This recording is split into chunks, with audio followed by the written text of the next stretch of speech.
भी फॉलोअर हैं सब आपको खान सर बुलाते हैं। अब तो आप बता दीजिए आपका पूरा नाम क्या है खान सर? एक्चुअली क्या है कि एक शिक्षक के लिए खुद के नाम से ज्यादा मायने रखता है कि उसके द्वारा पढ़ाए गए लड़के देश का नाम रोशन करें यहाँ पर, तो वो लक्ष्य मेरे लिए ज्यादा इंपॉर्टेंट है। हमको अपने से नहीं ज्यादा मतलब नहीं। वाह। मैं खान सर के बारे में बता दूं कि इनका यूट्यूब पे जो एजुकेशनल चैनल है उसके 17 मिलियन मतलब 1,70,00,000 फॉलोअर्स हैं। अब 19 हो गए। 19 हो गए। बाप रे क्या बात है। वाह। तो लॉकडाउन से पहले सर 30,000 थे। हाँ। एकदम लॉकडाउन के बाद जितनी आपकी सब्सक्रिप्शन बढ़ी है उतनी तो ओटीटी प्लेटफॉर्म्स की नहीं बढ़ी जितनी आपकी बढ़ गई। ये नेक काम की शुरुआत कैसे हुई थी खान सर? लॉकडाउन से पहले हम लोग ना ऐसे फिजिकली क्लास में ज्यादा पढ़ाते थे। अच्छा जी। क्लास में भी बहुत भीड़ रहती थी, लड़के पढ़ नहीं पाते थे। मजबूरी हो गई लॉकडाउन के बाद यूट्यूब पर पढ़ाना, क्योंकि दूसरा कोई ऑप्शन ही नहीं था। और हमको भी नहीं समझ में आया कि लोगों ने क्यों इतना ज्यादा सब्सक्राइब करते गए, क्योंकि हम तो वैसे ही पढ़ा रहे थे जैसे पहले पढ़ाते थे वहां पे। तो बस ये रहता है कि लड़कों को पढ़ाई से रिलेटेड उसको डाउट ना रह जाए कोई भी, क्योंकि जब हम लोग पढ़ते थे ना तो सबसे पीछे आते थे, हम लोग क्लास के पीछे बैठते थे। हम लोग मान लिए थे कि ये लोग बहुत अच्छे पढ़ने में, हम लोग का तो कुछ नहीं हो सकता है यहाँ पे। और घर वालों को भी लगता था तो जीव ले ला, कैसे भी काम चल जाएगा। बाद में हम लोग को पता चला ना कि टीचर की गड़बड़ी थी, हमारे ऊपर ब्लेम लगा दिया। सर आइए, बहुत बहुत स्वागत है आपका। वाकई एक्चुअली अगर पढ़ाने का तरीका इतना सरल हो, आसान हो, जैसे ना सर मुझे बचपन में ना मुझे हिस्ट्री का पढ़ने का बड़ा मजा आता था। बड़ा होके पता चला कि मेरा हिस्ट्री में तो था इंटरेस्ट, पर मुझे कहानियां पढ़ना अच्छा लगता था जी। आज मुझे थोड़ा लिखने का भी शौक है, एक आध कुछ शायद फ्यूचर में चल के आप वो भी कुछ ऐसा देखें, तो मतलब मुझे शौक है लिखने का। अब जाके समझ में आया कि वो क्यों अच्छा लगता था, उसमें कहानी होती थी। तो ये नहीं हमें पढ़ाया, हमें रट्टा मरवाते थे। तो ये जो आपका ये जो तरीका ये बहुत ही बढ़िया है। काश हमारे समय में भी ऐसा होता, यूट्यूब पे अच्छे अच्छे शिक्षक होते।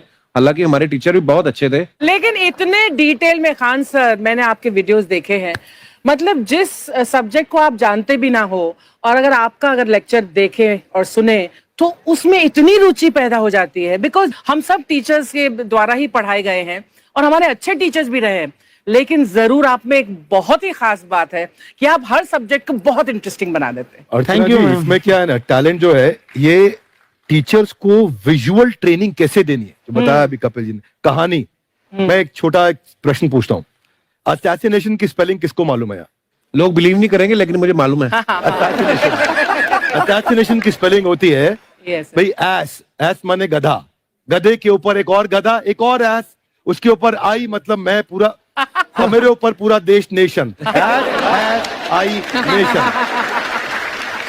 तो ASSASSI, मैं ये जितना विजुअल कर दें पढ़ाने को, जितना आसान कर दें। वो याद नहीं होता था रेडियो किसने बनाया, बोला रेडियो चल नहीं रहा, इसको मार थप्पड़ मार, कोनी मार, कोनी मार, कोनी मार, कोनी ने बनाया। याद हो गया, मार कोनी ने बनाया। जितना विजुअल कर दो। जैसे आपने कहा कि कैसे किसी चीज को इतना अच्छा समझा देते हैं, वो आधे घंटे के क्लास के लिए पीछे 1 हफ्ते का मेहनत होता है। मैं ये भी पूछने वाली थी कि कितनी मेहनत लगती है आपको। वो डिपेंड करता है कि हम कब तक सेटिस्फाई नहीं हो जाते। अच्छा। कभी कभी तो कोई चीजें 2-2 महीने से अटकी हुई है, जब तक हम नहीं सेटिस्फाई होते, नहीं इसको ऐसे नहीं, अब लड़के समझो तब तक नहीं बताते उसे। कहते हैं ना, दुनिया ने मेरी बुलंदियां देखी, किसी ने पांव के छाले नहीं देखे। क्या है ना कि हम लोग अपने स्टूडेंट लाइफ में इतना पीछे थे ना, कभी कभी अपने आप को से डर लगने लगता था, यार हम कहाँ आ गए, हमारा कुछ हो सकता है कि नहीं हो सकता है यहाँ पे। तो लेकिन ना कुछ सीखने का बड़ा शौक था। हाँ। तो जैसे एक फिल्म बनाने से पहले डायरेक्टर कितने महीने की प्रैक्टिस करता है, 2 साल की मेहनत के बाद एक 3 घंटे की फिल्म बनाना पड़ता है। उस तरह से थोड़ा काफी मेहनत करना पड़ता है पीछे से, तब जाके समझ में आता है। और धीरे धीरे एक्सपीरियंस होने से थोड़ा समझ में आ जाता है कि क्या, कहाँ पे कौन सा चीज डाउट आएगा वहां पे। और आपसे पढ़ाई करने का ये भी फायदा है, ये पीट नहीं सकते ना यूट्यूब चैनल से, अंदर से निकल के थप्पड़ भी नहीं मार सकते। हमें तो पीटा इतना है ना, हम तो मतलब टीचर से सवाल नहीं पूछ सकते थे। अभी बचपन में पूछ भी लिया ना कि सर सूरज कितना दूर है, तुझे जाना है उधर? मतलब ये नहीं कि बच्चे के साथ दोस्ती करो, उसके साथ। आजकल माहौल बहुत बदल गया है, अब तो बच्चों की पिटाई भी नहीं होती, हमारे टाइम बड़ी पिटाई होती थी। हम भी कहते हैं, हमसे भी लड़के नहीं पूछते हैं, क्योंकि उन्हें पूछने की नौबत ही नहीं आती है। क्लियर हो जाता है ऐसे ही। वाह क्या बात है। मैंने देखा है सर आपके फॉलोअर्स में रवीना टंडन भी है एक, तो जब आप कहे कितनी मुस्कुराहट आई खान साहब।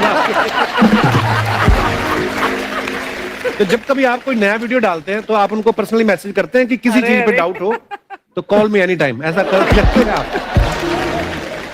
अच्छा, विवेक सर के बारे में हमने सुना है कि किसी को बिजनेस रिलेटेड प्रॉब्लम हो तो 5 सेकंड के अंदर जवाब दे देते हैं। जब भाभी जी आपको तैयार होने के बाद पूछती मैं कैसी लग रही हूँ, 5 सेकंड में जवाब दे पाते हैं आप?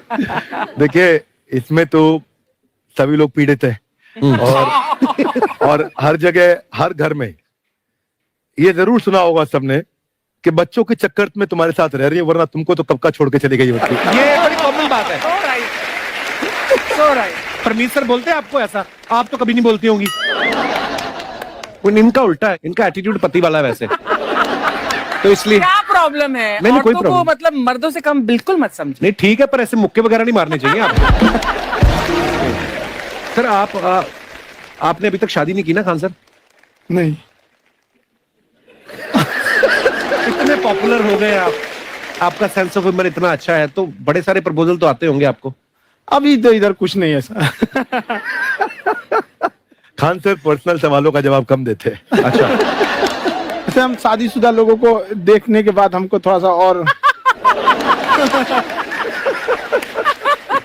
अच्छा कई बार ना इंसान ज्यादा मोटिवेशनल स्पीकर को सुन लेना तब भी कंफ्यूज हो जाता है। कोई कहता है बड़े सपने देखो, गाड़ी लो, बैंक बैलेंस बनाओ। कोई कहता है कि इच्छाएं नहीं रखनी चाहिए, ये दुखों का कारण है। हम किसकी सुने गुरुजी? सुने सबकी, करे खुद की। जो दिल से निकले। दिल से निकले, क्योंकि जो सुनते हैं हम कई बार सुनते हैं और उसको खुद की प्रोसेसिंग करते ही नहीं है, और जब दूसरों की बातें सुनकर बिना प्रोसेस करके फॉलो करने लगते हैं, उसी को तो हम अंधश्रद्धा कहते हैं। बिल्कुल। उसको प्रोसेस करें, अपने दिल से जो रेजोनेट होता है उसको सोचे और फिर करें। मम्मी सुना, मेरी मम्मी के आगे डॉक्टर फेल है। मम्मी की जो सहेली ऑन द स्पॉट इसके साथ बैठी है, और इनको अगर कोई प्रॉब्लम है, फॉर एग्जाम्पल कोई शुगर की प्रॉब्लम है, तो उन्होंने जो बोल दिया वो अंतिम सत्य है। ले मैनू फलानी कहती है, ऐ खाड़ो तो ऐ हो जाता है। ये सवाल मैंने आपके लिए पूछा था। I wanted to ask Khan sir कि आपका एक एपिसोड था ट्रेन के बारे में, कि ट्रेन में ऐसा क्यों होता है, शुरुआत में ऐसा हुआ था, ये यहाँ पर बोगी के लिए ये कनेक्शन, तो ये सोर्स क्या होते हैं आपके, कहाँ आपसे से सुन ढूंढ के लेंगी, लाते उसके हैं? बाद खुद का चैनल शुरू करेंगी। कुछ चीजें तो ऐसे डायरेक्टली मिल सकती हैं, और नहीं तो वहाँ ऑन द स्पॉट जाके वहाँ पे पूछ लेते। जो वर्कर होते हैं ना, उन लोग को ज्यादा आइडिया रहता है, उन लोग से वो पूछ लेते हैं कि ये कैसे काम करता है। तो वो ज्यादा कोशिश करते हैं कि हम किसी चीज को खुद से अगर जाने रहेंगे तो ज्यादा अच्छे से डिलीवर कर सकते हैं। तो कई बार वहाँ यार्ड वगैरह में भी चले जाते हैं पता करने के लिए। लेकिन बहुत इंटरेस्टिंग था। हवाई जहाज पर भी बनाइए। आप कहती है तो एक उस पर ही बना ही देंगे। बहुत शुक्रिया जी। अच्छा सर, कई बार ना माँ बाप भी, जो मैं ये कहूंगा कि उनकी गलती होती है कि अगर बच्चा आपका 4-5 साल का है, आप शुरू से उसके मन में डालना शुरू कर देते हो कि ये तो इंजीनियर बनेगा। हो सकता है बाप इंजीनियर हो, वो चाहता है कि जरूरी तो नहीं है। अब मेरे पिताजी पुलिस में थे जी, मेरे मामा सब आर्मी में थे, मैं अकेला इस फील्ड में निकला है, मुझे ये चीज अट्रैक्ट करती थी। ये कहाँ तक सही है सर? जी मेरे हिसाब से तो बच्चों पे कभी प्रेशर नहीं डालना चाहिए, लेकिन साथ ही साथ हमको ये भी देखना चाहिए कि जैसे एल्बर्ट आइंस्टाइन ने एक बहुत अच्छी बात बताई थी, अगर एक खरगोश हो, एक बंदर हो, एक हिरन हो, एक शेर हो और एक मछली हो, उन सब को आप एक कतार में खड़ा कर दीजिए और उन सब के लिए एक ही टेस्ट हो कि आप पेड़ पे सब लोग कैसे चढ़ पाए। बहुत खूब। ओके, अब सबको एक टेस्ट कैसे दिया जाए?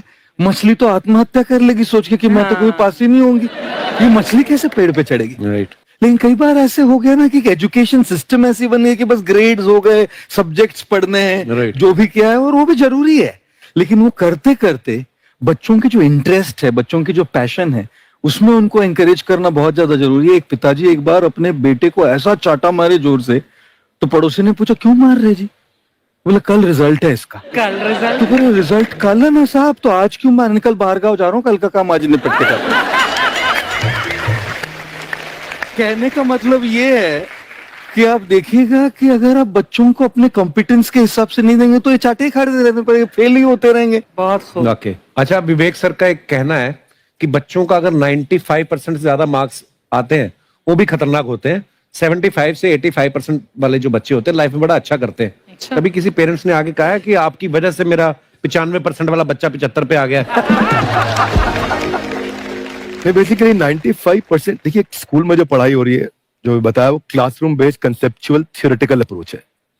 और उसमें बच्चे को क्या चाहिए, एक कॉन्सेप्ट होता है कि जिस सब्जेक्ट में 10 में से 3 आ रहे हैं उस पर फोकस करने की जगह वहां फोकस करो जिसमें 10 में से 7 आ रहे हैं, ताकि उसका सुपर स्पेशलिस्ट बने। पर वहां सब कुछ पोर किया जा रहा है, तो 95% के चक्कर में, 98% के चक्कर में अपनी ओवरऑल डेवलपमेंट कर नहीं पाता है। और ये पुराने पैटर्न्स के कारण हमारे यहाँ बच्चे डेवलप नहीं हो रहे हैं। अब पैटर्न्स इतने मजबूत हैं, तो मैं ये लोगों को बोलता हूं कि बच्चे को जो उसको आता है, जो उसको भाता है, जो बाजार चाहता है, जब इनका कॉम्बिनेशन बन जाता है तो बच्चा इतना सफल हो जाता है कि उसके मुकाबले कोई और खड़ा नहीं हो पाता। क्या बात है, बहुत अच्छी बात। मैं देखो, ये पुराने बिलीफ तोड़ने जरूरी है। आप जानते हैं गाय